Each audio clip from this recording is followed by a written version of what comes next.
இப்போ நமக்கு தன்னம்பிக்கை அப்படிங்கிறது குறையாம இருக்கணும் அப்படின்னு சொன்னா, நம்முடைய கான்ஃபிடன்ஸை இன்கிரீஸ் பண்ண எனக்கு எப்போதுமே துணையாக இருக்கக்கூடிய ஒரு திருக்குறள் என்னன்னா, "எண்ணியர் எண்ணியாங்கு எய்துவார், எண்ணியார் திண்ணியராக பெறின்" அப்படிங்கிற திருக்குறள் தான். நீ என்ன நினைக்கிற அப்படிங்கிறத எப்போதுமே யோசிச்சுக்கிட்டே இரு. வாழ்க்கையில 2 விஷயம் ரொம்ப முக்கியமானதுங்க. ஒண்ணு வந்து எண்ணம். நம்முடைய எண்ணம் எத பத்தி போகுது? அடுத்தவன கெடுக்கணும்னு போதா?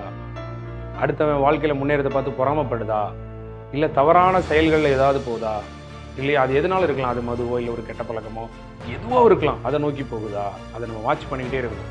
அப்படி நம்ம எண்ணம் மோசமா போகுது அப்படின்னு சொன்னா, அத நிப்பாட்டணும். எப்படி சார் நிப்பாட்டுறது? அதுக்காக ஒரு கோயில் போறதோ, ஒரு தன்னம்பிக்கை புக்கு வாங்கி படிக்கிறதோ, நல்ல நண்பர்கள் கூட சேர்க்கிறதோ, இல்ல ஒரு சொற்பொழிவு கேட்கிறதோ, இப்படி நல்ல விஷயங்கள தான் தேடி போக விடணும். அந்த எண்ணத்த அது இஷ்டத்துக்கு போக விட்டுறக்கூடாது. இதுல ரொம்ப கவனமா இருங்க. வாழ்க்கையில ரொம்ப முக்கியமானது அதுதான். சரியா? அந்த எண்ணம் என்ன சிந்திச்சுக்கிட்டு இருக்கு? எப்போதுமே நம்மள உயர்வா சிந்திக்குதா?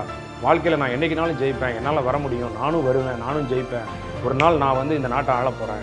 என்னால முடியும்.